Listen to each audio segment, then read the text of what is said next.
Fala meu amigo, fala minha amiga, seja muito bem-vindo a este vídeo. Hoje a gente vai falar sobre uma das reflexões que eu tive agora há pouco e eu acredito que vai ser de grande valia aí para vocês. A Vitória hoje ela fez uma ultrassom morfológica, né? E nessa ultrassom, graças a Deus e a Nossa Senhora de Fátima, tá tudo bem aí com a Helena. Eu vou pro terceiro filho já. Então, meditando sobre isso, eu cheguei no seguinte ponto, né? Antigamente os nossos avós, eles não tinham essa certeza na vida, né? Essa certeza, ó, tá tudo bem aqui com a criança. Eles tinham mais a certeza ali na hora do parto mesmo, né? Com a parteira em casa. Então as coisas não eram tão avançadas, não tinha um ultrassom morfológico para saber se a criança estava bem ou não. Lógico que tinha toda uma precariedade, né? Tinha toda uma situação precária naquele momento ali, por viver na roça, por viver sem meios de comunicação. Só que nesse contraponto aí com a situação de antigamente, e colocando em contraste as situações de hoje, onde nós vivemos numa sociedade que eu acho que nunca teve tanta abundância assim, abundância de conhecimento, abundância de alimentos, etc., que a gente está tão perdido, né? Antigamente os nossos avós, eles tinham um amadurecimento muito mais forte, porque eles tinham que confiar na divina providência. Eles não tinham certeza se aquele bebê, se aquela criança que estava sendo gestada ali naquele ventre, ela estava bem, mas eles tinham que confiar na divina providência. E as parteiras, assim, eu estava até conversando com a avó da minha esposa, a Vitória. É uma senhorinha muito, muito, muito sábia, muito boa, boazinha, assim, que já enfrentou diversas labutas na vida, né? Então tem umas cicatrizes, tem ali os seus pontos também de escassez, né? Que passou demais na vida. E, e aí ela me falando sobre os seus partos, que a maioria foi com parteira e só foi um que foi no hospital, com as coisinhas tudo ajeitadas e etc. E ela me falou que as parteiras antigamente eram, bom, a parteira era muito boa e ela me ajudou, ficou lá 3 dias comigo em casa, antes do parto. Caramba, as pessoas tinham uma conexão muito forte com a vida, com o mundo real, né? E por ter essa conexão muito forte com aquilo que é a vida real, com aquilo que é a incerteza, com aquilo que é confiar em Deus quando não se tem outro meio, não se tem outra opção. Eu não estou colocando aqui que, pô, peraí, a medicina é ruim, é ruim todos esses avanços. Não. Só colocando um ponto para vocês refletirem sobre: será que por ter coisas demais a gente deixou de acreditar em Deus, deixou de confiar na providência divina? De falar assim, cara, a minha vida está depositada em Deus, eu não sei o que vai acontecer.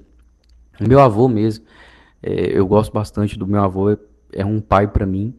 E meu avô Cícero, eu sempre observei isso nele, né? Então, assim, ele sempre confia demais no tempo, né? No tempo, assim, tomara que amanhã, com fé em Deus e Nossa Senhora, ele sempre fala isso. Amanhã o tempo esteja melhor e eu consiga trabalhar, não esteja um tempo chuvoso, etc. Então confia em Deus, confia no tempo, deposita ali uma certa esperança na vida, que nós hoje, chove ou começa a praguejar, né, contra a vida, começa a praguejar, começa a murmurar e etc. Então eu vejo esses defeitos em mim também, às vezes as reclamações, mas umas reclamações por quê mesmo, entendeu? Porque antigamente era tão difícil até pra ir pra um hospital, você tinha que ir numa carroça. Hoje, cara, se você passar mal aqui, tem uma ambulância que às vezes vem te buscar, entendeu? Se for uma situação muito emergencial. Aí se tem alguém assaltando a minha casa aqui, você ligava pra polícia, demorava pra caramba. Hoje você liga pra polícia 2 minutos, 1 minutinho, já tá lá na sua casa. Então, a gente acha que acredito que com essa reflexão aqui a gente tem que olhar para o seguinte ponto, né? Nós temos demais, nós temos coisas demais, nós somos abundantes demais. O que nos falta é de fato agradecer e confiar mais nessa divina providência, né? Para conseguir lidar com esses problemas do caos emocional.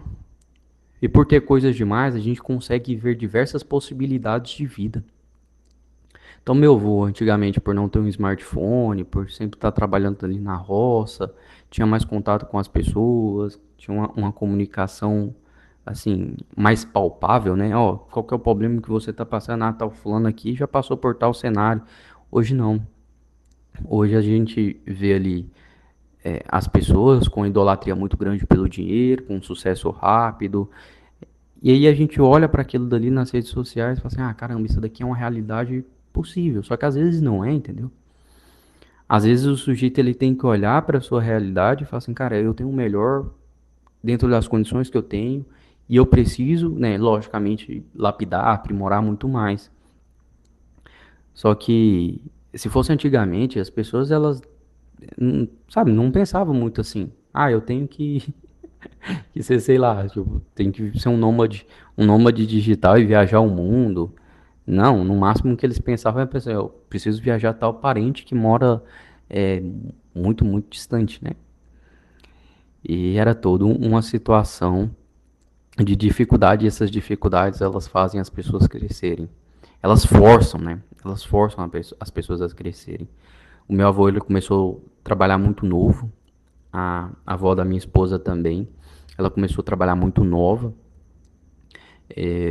Eu lembro do meu avô me falar que colocava também minha mãe para trabalhar assim. Meu avô cuidava de gerenciar a fazenda, né? De olhar gado, essas coisas. Ele sempre conseguiu fazer isso com bastante excelência, maestria. E a minha avó ajudando ali com o cuidado das crianças também, né? Com as coisas, minha avó é desenrolada demais, faz costura, faz isso, faz aquilo outro. Ela faz, até esses dias eu tava olhando, ela fez sabão em pó. Caramba. É por ser assim, hoje você solta uma criança e um adolescente, né? Não vou nem falar criança, mas você solta um adolescente. Nessa época de tanta abundância que a gente vive hoje, porra, esse adolescente não sabe nem cozinhar. Na época da minha avó, pô, soltasse ela em casa, ela sabia cozinhar, passar, fazer comida, tudo, pô, tudo. Assim, eu sabia viver com as próprias pernas, né? Por lidar com esse sofrimento. Então, né, eu lembro do meu avô me falar que colocava a minha mãe para trabalhar e esse contato com a natureza, com a vida simples, ela ensina muito. Então, a partir desse ponto aí, eu tive essa reflexão. Caramba, por viver numa época tão abundante, às vezes a gente para de confiar e de pensar que nós somos totalmente dependentes de Deus. Totalmente. Meu avô sempre acredita no tempo, para que esse sempre acredita em Deus para que o tempo ofereça uma melhor oportunidade para que ele trabalhe, sustente a sua casa. A avó da minha esposa acreditava que aquela parteira ali, aquela mulher simples que ficava na sua casa, é, faria um parto com excelência e assim não tinha uma melhor formação, não era uma médica, não passou na melhor universidade, mas conseguia, entendeu? E hoje com um celular você consegue acessar muitas coisas, mas você não consegue acessar a vida real, que é olhar para os problemas, para as situações que estão acontecendo com você e conseguir nomear elas, né? Por quê? Super estimulado, porque só sabe ficar conectado com o mundo virtual, entendeu? Não se conecta com isso daqui que é palpável, que é concreto, né? E aí fica num mundo ali virtual, imaginário, enxergando diversas possibilidades de vida, com a idolatria daquilo que é o sucesso, daquilo que é uma vida boa, e esquece de confiar no inesperado, de confiar de que Deus vai prover as coisas. É basicamente essa reflexão que eu tive, que eu gostaria de deixar para os meus filhos também no futuro, que eles confiem mais em Deus, em Nossa Senhora de Fátima, e acreditem que por viver numa época de abundância, não quer dizer que a gente não precise olhar atentamente para a vida, olhar atentamente para a vida, no olho das pessoas, naquilo que a vida concreta. É isso. Espero que tenha ajudado vocês. Fiquem todos com Deus. Um abraço.